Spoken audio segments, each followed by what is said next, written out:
2023년 어느 날 미국 지질조사국의 한 과학자가 평소와 다름없이 모니터링 화면을 들여다보고 있었습니다. 옐로스톤 국립공원 지하 깊은 곳에서 올라오는 신호들을 확인하던 그는 문득 한 가지 수치에 눈길이 머물렀죠. 지난 몇 주간 지진 활동이 평소보다 약간 증가했고 특정 지역의 지반이 밀리미터 단위로 융기하고 있었습니다. 대중에게는 알려지지 않은 이 미세한 변화들이 과학자들 사이에서는 조용한 긴장감을 불러일으켰습니다. 왜냐하면 그들은 알고 있었으니까요. 옐로스톤 아래에는 인류 역사상 가장 거대한 화산 시스템 중 하나가 숨쉬고 있다는 것을 말이죠. 바로 소행성보다 더 무서운 옐로스톤의 숨겨진 심장에 대한 이야기입니다. 매년 수백만 명의 관광객이 옐로스톤을 찾습니다. 그들은 하늘 높이 치솟는 간헐천을 보며 감탄하고 형형색색의 온천 앞에서 사진을 찍죠. 들소떼가 평화롭게 풀을 뜯는 초원을 거닐고 늑대와 곰이 사는 원시림 사이를 하이킹합니다. 그 풍경은 너무나 아름답고 고요해서 발밑 깊은 곳에 무엇이 있는지 상상하기란 쉽지 않습니다. 하지만 과학자들이 보는 옐로스톤은 전혀 다른 모습입니다. 그들에게 이곳은 단순한 국립공원이 아니라 지구상에서 가장 주의 깊게 관찰해야 할 화산 시스템이자 소행성 충돌보다 더 큰 위협으로 여겨지는 존재입니다. 옐로스톤은 우리가 흔히 떠올리는 뾰족한 산 모양의 화산이 아닙니다. 그것은 칼데라라고 불리는 과거 대폭발로 인해 땅이 함몰되어 생긴 거대한 분지죠. 그 크기는 상상을 초월합니다. 약 55km에 달하는 이 칼데라는 맨해튼 섬을 수십 개 넣어도 남을 만큼 광대합니다. 그리고 그 아래에는 두 개의 거대한 마그마 방이 층층이 쌓여 있습니다. 상층 마그마 방은 지표면에서 약 8km 아래에 있고 그 밑에는 훨씬 더 큰 하층 마그마 방이 무려 50km 깊이까지 뻗어 있죠. 이 두 방에 저장된 용암의 양은 수천 입방킬로미터에 달합니다. 이는 지구상에서 발견된 가장 거대한 화산 시스템 중 하나예요. 과학자들이 옐로스톤을 특별히 두려워하는 이유는 단순히 그 크기 때문만은 아닙니다. 이곳의 마그마는 리올라이트 성분이 주를 이루는데 이는 점성이 매우 높아서 가스가 쉽게 빠져나가지 못합니다. 마치 뚜껑을 꽉 닫은 압력솥처럼 내부의 압력이 계속 쌓이다가 임계점을 넘는 순간 폭발적으로 분출하는 거죠. 지난 210만 년 동안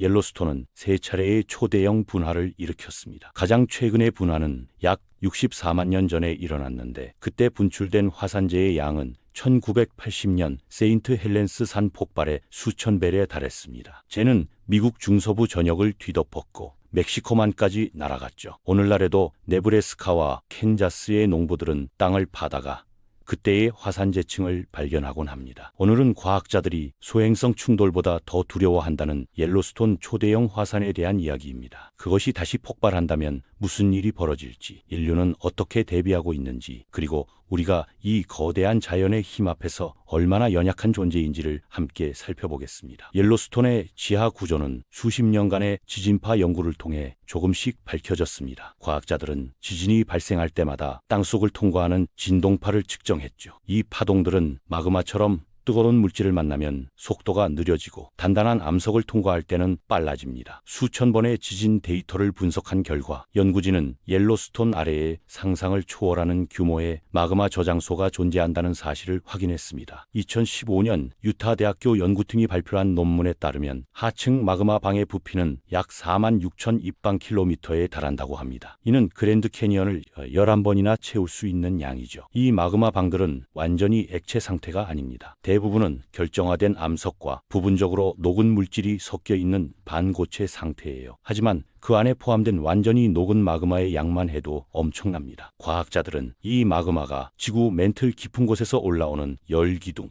맨틀 플룸에 의해 계속 공급된다고 보고 있습니다. 옐로스톤은 지각판의 경계가 아닌 판 내부에 위치한 핫스팟 화산이에요. 북아메리카 대륙이 서쪽으로 이동하면서 맨틀룸 위를 지나가는 바람에 과거 1600만 년 동안 스네이크 리버 평원을 따라 일련의 화산 폭발이 일어났죠. 옐로스톤은 이 긴 화산 체인의 가장 최신 지점입니다. 옐로스톤의 표면 위로 드러나는 열 활동은 놀라울 정도로 다채롭습니다. 공원 내에는 약 500개의 간헐천이 있는데 이는 전 세계 간헐천의 절반 이상에 해당하는 숫자예요. 가장 유명한 올드페이스풀은 약 90분마다 한 번씩 뜨거운 물을 30m 이상 높이로 분출합니다. 이 규칙적인 분출은 140년 이상 기록되어 왔죠. 하지만 최근 들어 분출 주기가 조금씩 길어지고 있다는 보고가 있습니다. 이는 지하수로 시스템에 미묘한 변화가 일어나고 있음을 시사하죠. 온천들은 또 다른 경이로움을 선사합니다. 그랜드 프리즈매틱 스프링은 축구장보다 큰 규모로 중심부의 짙은 청색에서 가장자리의 주황색과 붉은색으로 이어지는 무지개 같은 색채를 자랑합니다. 이 색깔들은 온도에 따라 서식하는 미생물의 종류가 다르기 때문에 나타나는 현상이에요. 섭씨 70도가 넘는 중심부에는 거의 생명체가 살지 못하지만 가장자리로 갈수록 온도가 낮아지면서 다양한 호열성 박테리아와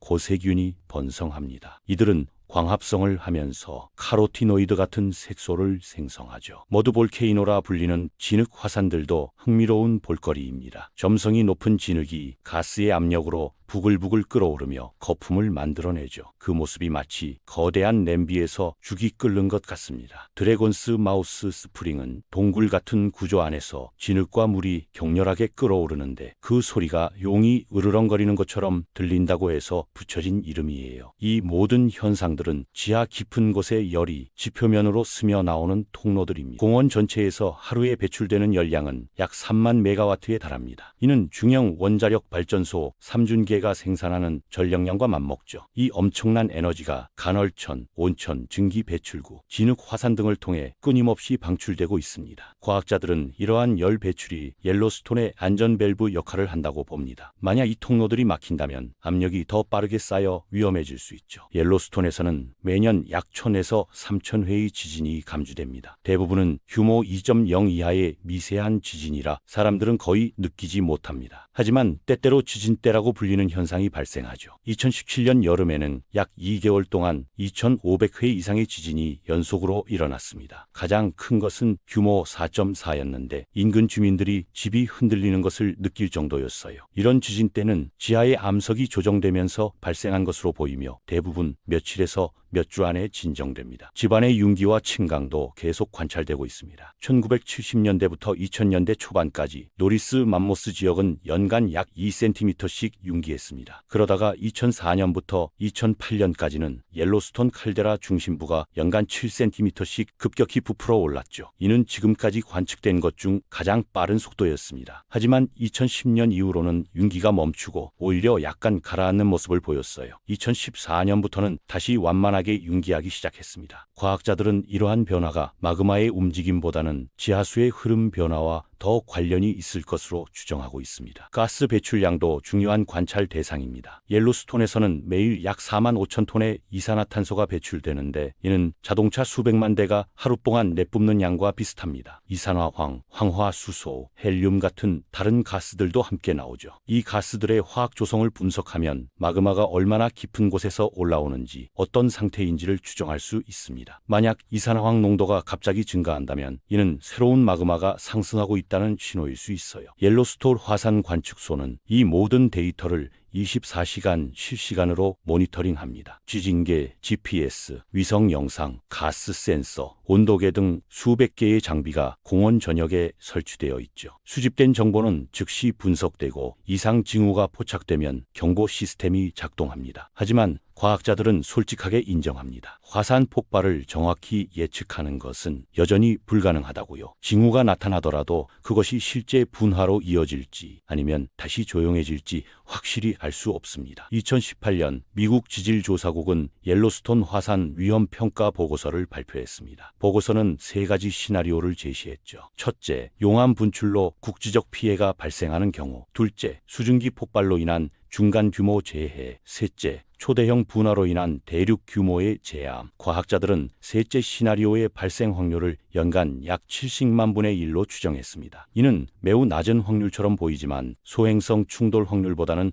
훨씬 높습니다. 지름 1km 이상의 소행성이 지구와 충돌할 확률은 약 50만 년에 한 번꼴이니까요. 옐로스톤의 과거는 그 미래를 예측하는 열쇠입니다. 과거 210만 년 동안 옐로스톤에서는 세 차례의 초대형 분화가 일어났죠. 첫 번째는 약 210만 년 전 두 번째는 약 130만 년 전, 세 번째는 약 64만 년 전입니다. 평균적으로 60, 80만 년 간격으로 일어난 셈이에요. 마지막 분화 이후 이미 64만 년이 지났으니 통계적으로 보면 다음 분화가 언제 일어나도 이상하지 않다는 계산이 나옵니다. 하지만 과학자들은 이런 단순한 주기론에 경고합니다. 화산은 시계처럼 규칙적으로 작동하지 않으니까요. 64만 년 전의 분화는 옐로스톤 칼데라를 만든 사건이었습니다. 당시 분출된 화산재의 양은 약 1000입방킬로미터로 추정되는데 이는 세인트 헬렌스 산 폭발의 2500배에 해당합니다. 폭발의 에너지는 TNT 수천 메가톤급이었죠. 화산재는 하늘 높이 치솟아 성층권에 도달했고 편서풍을 타고 동쪽으로 퍼져나갔습니다. 아이오와 미주리, 루이지애나에서도 수 센티미터 두께의 화산재층이 발견되었어요. 캘리포니아 앞바다 해저 퇴적물에서도 그 흔적이 나왔습니다. 더 오래된 분화들은 규모가 더 컸습니다. 210만 년 전의 첫 번째 초대형 분화는 약 2450입방킬로미터의 화산재를 내뿜었는데 이는 64만 년 전 분화의 2배 이상이에요. 당시 형성된 칼데라는 너무 커서 현재의 옐로스톤 칼데라를 훨씬 벗어나 아이다호주까지 뻗어 있습니다. 이 화산재는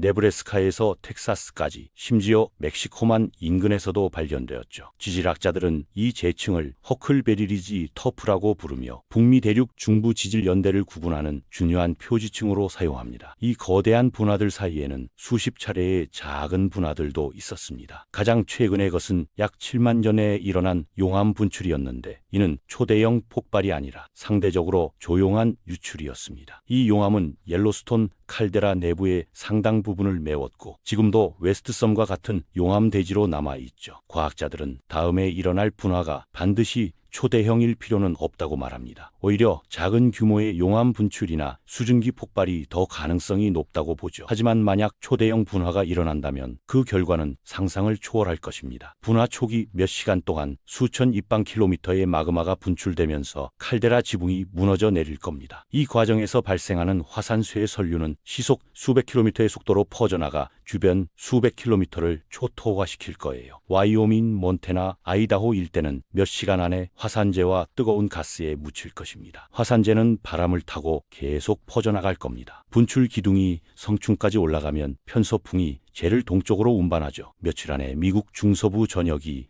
재로 뒤덮일 것입니다. 와이오밍 인근은 수미터, 몬태나와 다코타는 수십 센티미터, 네브래스카와 캔자스는 수 센티미터 두께로 재가 쌓일 거예요. 이 재는 단순한 먼지가 아닙니다. 날카로운 유리질 파편으로 이루어져 있어서 눈과 폐를 손상시키고 기계를 망가뜨리죠. 농업은 즉각 마비될 것입니다. 옥수수, 밀, 콩을 재배하는 미국 중서부는 세계 식량 공급의 핵심 지역인데 화산재가 수확을 완전히 망칠 겁니다. 가축들은 재로 오염된 풀을 먹고 죽거나 병들 거예요. 강과 호수도 재로 가득 차서 식수원이 오염될 것입니다. 전력망은 화산재의 무게와 전도성 때문에 고장날 가능성이 높습니다. 항공교통은 완전히 중단되겠죠. 화산재가 제트 엔진에 들어가면 엔진이 멈춰버리니까요. 재가 대기 중에 머무는 동안 햇빛을 차단해서 지구 온도가 떨어질 것입니다. 이산화황 가스가 성층권에서 황산 에어로졸로 변하면서 태양광을 반사시키죠. 과학자들은 대형 초화산 폭발이 지구 평균 기온을 수년간 수도씩 낮출 수 있다고 추정합니다. 이는 화산 겨울이란 불리는 현상으로 과거 탐보라 화산 폭발 후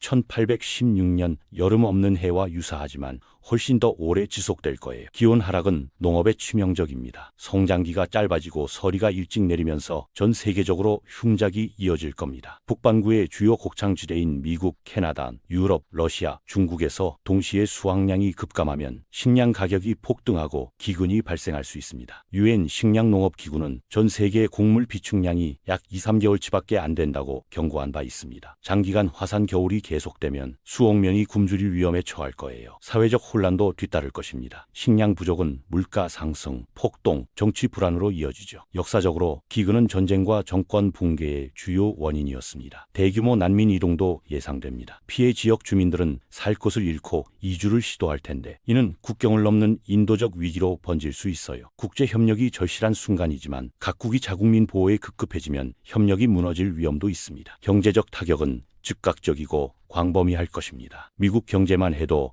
연간 수조 달러의 손실이 예상되고 전 세계 경제는 심각한 불안에 빠질 겁니다. 보험 산업은 이런 규모의 재난을 감당할 수 없습니다. 정부들은 긴급 구호와 재건에 막대한 예산을 쏟아부어야 하지만 세수는 급감할 거예요. 금융시장은 공황 상태에 빠지고 주식과 채권 가격이 폭락할 가능성이 높습니다. 건강 위기도 심각합니다. 화산재 흡입은 호흡기 질환을 유발하고 특히 어린이와 노인, 천식 환자에게 치명적일 수 있습니다. 병원은 환자로 넘쳐나겠지만 의료 물자 공급은 차질을 빚을 거예요. 깨끗한 물 부족은 수인성 질병의 확산으로 이어질 수 있습니다. 정신 건강 문제도 급증할 겁니다. 재난의 규모와 지속 기간이 사람들에게 극심한 스트레스를 주고 우울증과 불안 장애가 만연할 거예요. 장기적으로는 지구 생태계 전반에 영향을 미칠 것입니다. 산성비가 내려 토양과 수계를 오염시킬 수 있습니다. 해양도 영향을 받아 플랑크톤 개체수가 변하고 먹이사슬 전체가 흔들릴 거예요. 일부 종은 멸종 위기에 처할 수 있습니다. 하지만 생명은 놀라울 정도로 회복력이 강합니다. 과거 대규모 화산 폭발 후에도 생태계는 결국 회복되었고 때로는 이전과 다른 새로운 형태로 재편되었죠. 인류 문명도 마찬가지입니다. 우리는 과거 빙하기, 전염병, 전쟁 같은 대재앙을 겪으면서도 살아남았고 때로는 더 강해졌습니다. 옐로스톤 분화도 인류를 멸종시키지는 못할 겁니다. 하지만 우리가 아는 세상은 크게 바뀔 것입니다. 권력의 중심이 이동하고 새로운